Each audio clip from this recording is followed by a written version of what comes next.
Assalamualaikum warahmatullahi wabarakatuh. Halo semuanya, perkenalkan nama saya Mega Seli Priyatanti dari program studi S1 Teknik Kimia Universitas Jember. Nah, kali ini saya akan membahas mengenai fermentasi keju. Pembahasan ini nantinya tidak hanya saya saja yang menjelaskan, tetapi ada dua teman saya, yaitu ada Mahardika dan Windy.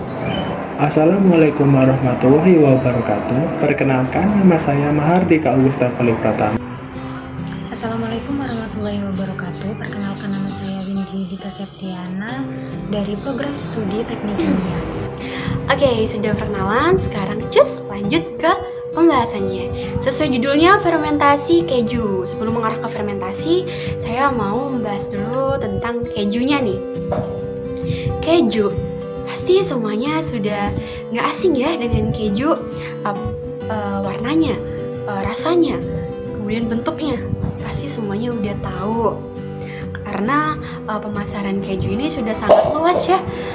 Di minimarket udah ada, di warung terdekat rumah udah ada. Jadi kalau kalian pengen makan keju atau pengen beli keju, ya tinggal datang ke minimarket beli, udah ada. Atau bahkan di warung terdekat rumah itu biasanya udah ada yang jualan loh. Jadi nggak perlu khawatir kalau pengen beli, gampang soalnya ya. Oke, ngomong-ngomong tentang keju nih, ada yang tahu nggak sejarah dari keju? Historinya. Masa lalu dari keju, waduh masa lalu. Ada yang tahu nggak? Oke, jadi menurut catatan sejarah oleh para ahli arkeolog, keju ini pertama kali dibuat pada 8000 sebelum Masehi. Pada zaman prasejarah, zaman dulu banget ya. Zaman dimana saya belum lahir, penonton belum lahir. Ya, kalau udah lahir ya nggak mungkin ya, nggak mungkin banget karena usia manusia itu maksimal 100 tahun. Tapi wallahualam, kembali lagi kita nggak pernah tahu ya apa yang terjadi. Oke, kemudian lanjut mengenai sejarah keju. Jadi siapa yang membuat keju pertama kali? Siapa ya? Oke, jadi pada zaman itu banyak petani yang berprofesi sebagai penggembala domba. Nah, kemudian domba tersebut diperah susunya. Kemudian susu tersebut dibiarkan, diletakkan di luar ruangan, di outdoor, di bawah terik sinar matahari. Namanya juga susu ya, kalau dibiarkan di luar ruangan, di bawah terik sinar matahari selama beberapa jam, ya pastinya jadi asam. Nah, kemudian asam tersebut kemudian yang menyebabkan protein di dalam susu terkoagulasi. Koagulasi? Apa ya koagulasi? Nah, gampangnya nih, koagulasi adalah proses penggumpalan. Apa yang menggumpal? Ya protein di dalam susu tadi. Oh iya, bagi kalian para pemirsa, para penonton, kalau seandainya punya pendapat sendiri mengenai koagulasi atau kalian punya definisi lengkap mengenai koagulasi, boleh banget dong diketik, ditulis di kolom komentar gitu. Kita saling sharing ilmu, boleh banget. Silakan bagi kalian yang punya pendapat, punya deskripsi lengkap, boleh banget. Silakan diketik di kolom komentar. Oke, lanjut. Kemudian gumpalan protein tersebut yang dikonsumsi pada zaman itu, yang kita sebut sekarang adalah keju. Jadi seperti itu ya ternyata proses keju, pembuatan keju pada zaman dulu. Iya, seperti itu. Dengan cara sederhana, ya masih sederhana banget gitu. Kemudian dari penjelasan tadi sudah bisa diambil kesimpulan mengenai definisi keju.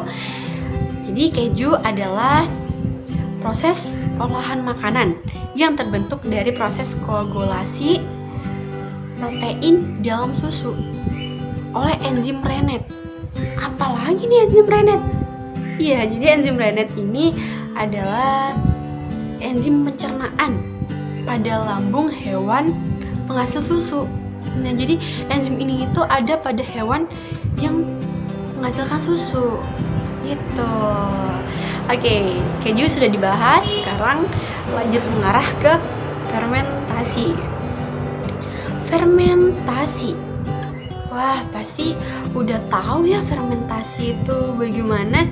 Apalagi yang dulu SMA-nya masuk IPA. Udah tahu banget pastinya fermentasi. Jangankan SMA ya, SMP saja sudah tahu ya. Karena pada zaman SMP seingat saya dulu sudah dijelaskan mengenai fermentasi. Jadi kalau ada kata fermentasi udah nggak asing lagi, udah tahu lah gitu. Oke, jadi fermentasi adalah proses produksi energi dalam sel pada keadaan aerob dan anaerob.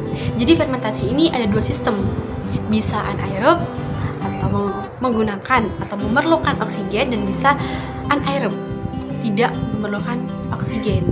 Jadi tergantung apa yang difermentasikan ya. Bisa kadang fermentasinya membutuhkan oksigen, berarti fermentasi tersebut menggunakan sistem aerob.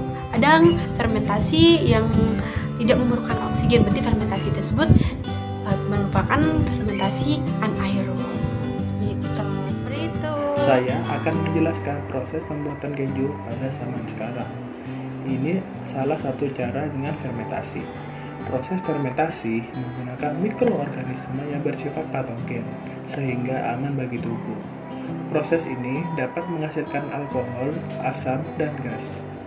Salah satu tujuan utama dari fermentasi adalah untuk mengawetkan makanan, karena adanya perubahan karbo menjadi asam organik yang dapat membuat makanan menjadi tahan lama.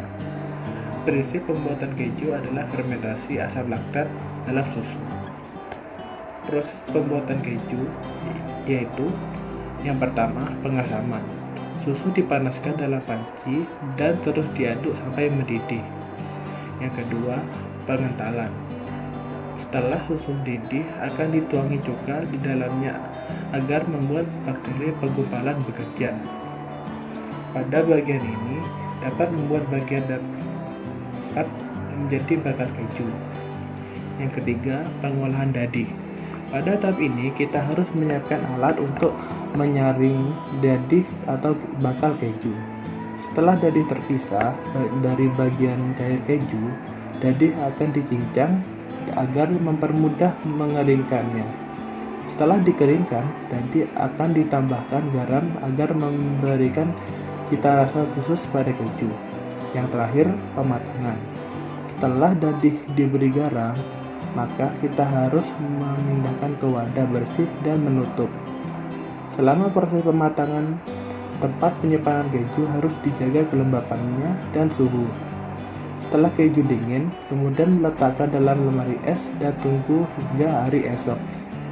Dan siap untuk dinikmati seperti biasa. Nah, sekarang kita sudah sampai nih di pemaparan contoh-contoh keju. Di sini saya sudah menyiapkan beberapa contoh keju yang menurut saya sudah tidak asing lagi untuk didengar. Yang pertama ada keju cheddar.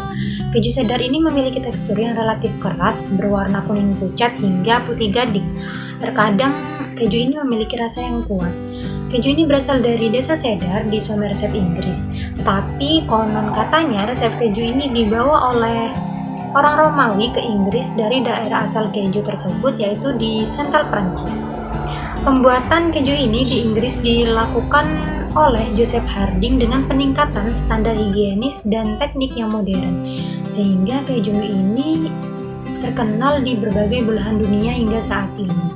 Untuk contoh yang kedua yaitu keju mozzarella. Keju mozzarella sendiri berbanding terbalik dengan keju cheddar. Keju ini memiliki warna yang putih, bertekstur lembut dan berkadar air tinggi. Mozzarella pertama kali dibuat di negara Naples, Italia dengan menggunakan susu kerbau. Keju ini dibuat dengan susu yang tidak dipasteurisasi, jadi tidak dapat bertahan lama. Untuk contoh yang ketiga, keju ini memiliki tekstur yang keras, yaitu keju parmesan.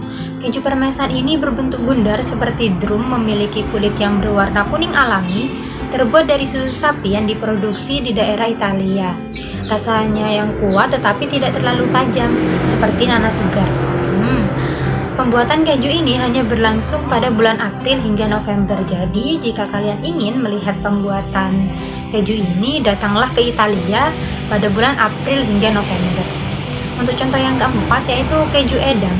Keju edam ini berbentuk bulat, berwarna kuning terang, dan dibungkus oleh parafin dan malam yang berwarna merah. Keju ini umumnya dibuat menggunakan susu sapi yang berumur setidaknya 17 minggu. Sekarang selain di Belanda, keju ini juga diproduksi di Jerman dan di negara Eropa Tengah dan Utara. Kesimpulan yang dapat diambil dari pemaparan yang telah disampaikan saya dan teman-teman saya adalah dari berbagai macam keju yang ada di dunia, semua memiliki ciri khas tersendiri, entah itu dari bahan, rasa, cara membuat, tekstur, warna, yang tentunya mereka berbeda antara satu dengan yang lain. Itu terkadang keragaman tersebut dengan bermacam-macam keju tersebut terkadang membuat para pencinta keju berusaha untuk membuat teknologi yang modern untuk mempermudahkan mereka membuat keju yang mereka sukai. Nah, jadi itu tadi pembahasan mengenai fermentasi keju. Saya beserta teman-teman berterima kasih kepada kalian yang sudah menonton dan mohon maaf apabila ada salah kata. Saya akhiri wabillahi taufiq wal hidayah. Wassalamualaikum warahmatullahi wabarakatuh. Jangan lupa like, comment, dan subscribe ya, karena subscribe itu gratis. Dah.